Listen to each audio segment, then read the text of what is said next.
నమస్తే TV 7 news కి స్వాగతం.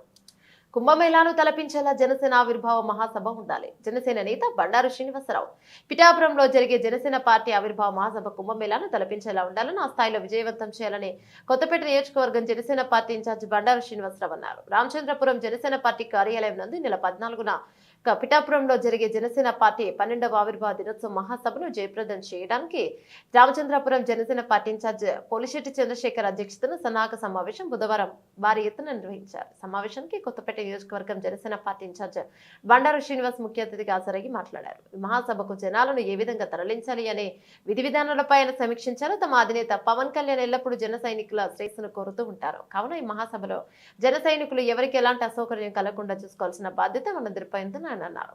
మహాసభ ద్వారా జనసేన పార్టీ మరింత బలపడాలని ఆయన అన్నారు. ఆవిర్భావ మహాసభ కోఆర్డినేటర్ గా ఉన్న గంజి చిరంజీవి జిత్తుగా నాగరాజు సమావేశానికి హాజరై రామచంద్రపురంలోని జన సైనికులు అందరికీ దిశానిర్దేశం చేశారు. ఈ సమావేశానికి నియోజకవర్గం నుంచి జిల్లా కార్యవర్గం, పట్టణ అధ్యక్షులు, ఉపాధ్యక్షులు, ఎంపీటీసీలు, యూత్ ప్రెసిడెంట్లు, రామచంద్రపురం కాజులు, కె గంగవరం మండలాల అధ్యక్షులు, ఉపాధ్యక్షులు, గ్రామ ప్రెసిడెంట్లు, కోఆర్డినేటర్లు, జనసేన పార్టీ నాయకులు, కార్యకర్తలు, వీర మహిళలు హాజరయ్యారు. సమావేశంలో జిల్లా కార్యదర్శులు సంపత్ దేగల, సతీష్ బుంగరాజు, కె గంగవరం మండల అధ్యక్షులు సిర్రా రాజ్ కుమార్ హాజరై తమ అమూల్యమైన సూచనలతో దిశానిర్దేశం చేశారు. కార్యక్రమంలో కాజులూరు మండల అధ్యక్షులు బోండా వెంకన్న, మట్టా దుర్గారావు, గుబ్బల శ్రీను, సత్యవాడు శ్రీహరి, పంతులు, పొలిశెట్టి పెద్దబాబు, కొట్టు సాయిచంద్, కొండమూరి సత్యనారాయణ, దొడ్డ దుర్గాప్రసాద్, విజయ్ కుమార్, అకినేని శ్రీను, సాయిమణి, నిమ్మకాయల చక్రి, పాలూరు వీరబాబు, పడాల లోబరాజు, ఈత శ్రీనివాస్, జగ్గంపూడి బాబులు తదితరులు పాల్గొన్నారు. 12వ ఆవిర్భావ సభ నిమిత్తం రామచంద్రపురం ఒక మీటింగ్ జరిగింది. దీనికి మన జిల్లా కోనసీమ జిల్లాకు సంబంధించిన కోఆర్డినేటర్ గా వచ్చిన మన బండారు శ్రీను గారు, అదేవిధంగా మా రామచంద్ర నియోజకవర్గానికి కోఆర్డినేటర్స్ గా వచ్చిన గంజి చిరంజీవి గారు, అదేవిధంగా జిత్తుగా నాగరాజు గారు, వీళ్ళందరి సమక్షంలోనే మన రామచంద్ర నియోజకవర్గం నాయకులు, కార్యకర్తలు అందరూ కూడా ఒక సమావేశం ఏర్పాటు చేసుకుని మనం ఏ విధంగా 14వ తారీఖుని మార్చి 14వ తారీఖుని ఈ ఆవిర్భావ సభను ఏ విధంగా విజయవంతం చేయాలనే దాని మీద మీ అందరూ నాయకులతో అందరూ సంప్రదించడం జరిగింది. అందరూ కూడా ఉర్రూపులుగుతున్నారు. ఏ విధంగా అంటే రేపు మన సభకి ఎప్పుడు వస్తుందా అని చెప్పేసి ఉర్రూపులుగుతూ ఆ సభకి అత్యధిక జనంతో అక్కడికి వెళ్ళాలని మన రామచంద్రపురం నుంచి ప్రతి ఒక్క నాయకుడు కూడా ప్రయత్నాలు చేస్తున్నాం. ఖచ్చితంగా మన జిల్లాలో ఈ సభ అత్యధిక ప్రాధాన్యత ఇచ్చే విధంగా ఈ సభ ఉంటుందని ఖచ్చితంగా అక్కడ జరుగుతున్న ఏర్పాట్లు కూడా పోలీసు ఏర్పాట్లు కూడా అన్ని కూడా చాలా క్రమశిక్షణగా జరుగుతున్నాయి. ఎవ్వరు కూడా ఇబ్బంది పడకుండా అందరూ కూడా వచ్చే విధంగా అక్కడ ఏర్పాట్లు జరుగుతున్నాయి. కాబట్టి మన రామచంద్ర నియోజకవర్గం నుంచి ప్రతి ఒక్కరిని కూడా నాయకులందరూ కూడా ఇన్స్పైర్ చేసి ప్రతి ఒక్కరిని కూడా అక్కడికి ఆహ్వానిస్తున్నాం.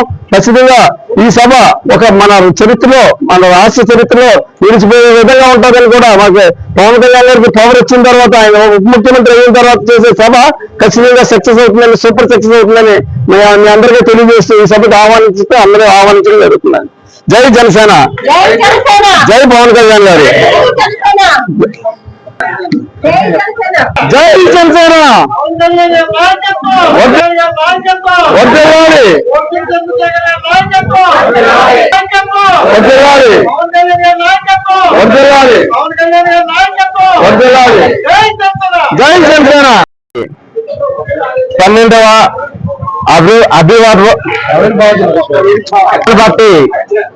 12వ ఆవిర్భావ సభ సందర్భంగా ఈరోజు రామచంద్రపురం ఇన్ఛార్జ్ పోలిశెట్టి చంద్రశేఖర్ గారు, పరిశీలకులుగా ఇచ్చేసినటువంటి జిత్తుగా నాగరాజు గారు, గంజి చిరంజీవి గారు కలిసి ఈరోజు సన్నాహక కార్యక్రమం సభ ఏర్పాటు చేయడం జరిగింది. మార్చి 14వ తేదీన పిఠాపురంలో జరిగే ఆవిర్భావ దినోత్సవం ఒక అద్భుతంగా జరిగేటట్టుగా, చరిత్రలో నిలిచిండిపోయేటట్టుగా, గతంలో 2018లో జరిగింది తూర్పుగోదావరి జిల్లాలో కవాతు ధవళేశ్వరంలో. అదొక చరిత్రలో ఒక మైలురాయిలా జనసేన పార్టీకి ఉండిపోవడం జరిగింది. దాన్ని మించి ఈరోజు ఎన్డీఏ కూటమి ప్రభుత్వం రావటం, జనసేన పార్టీ అధ్యక్షులు పవన్ కళ్యాణ్ గారు డిప్యూటీ సీఎం గా ఉప ముఖ్యమంత్రి వర్యులుగా అధికారంలో భాగంగా ఉండగా మొట్టమొదటి 12వ అభివృద్ధి జరుగుతుంది కాబట్టి దీన్ని ఒక అద్భుతంగా చేయాలి. రామచంద్రపురం నియోజకవర్గం నుంచి అయితే ఒక అద్భుతమైన జనాభాతో దీన్ని జయప్రదం చేయాలని చెప్పి జన సైనికులను, వీర మహిళలను, జన సైనికులు అందరం కలిసి నిర్ణయించడం, ఈ సమావేశానికి ఈ సభ అయితే విజయవంతం చేసే విధంగా రామచంద్రపురం నియోజకవర్గం మన కోటిశెట్టి చంద్రశేఖర్ గారి ఆధ్వర్యంలో భారీ స్థాయిలో రావడానికి నిర్ణయించుకోవడం జరిగిందని చెప్పి తెలియజేస్తూ ఉన్నాం.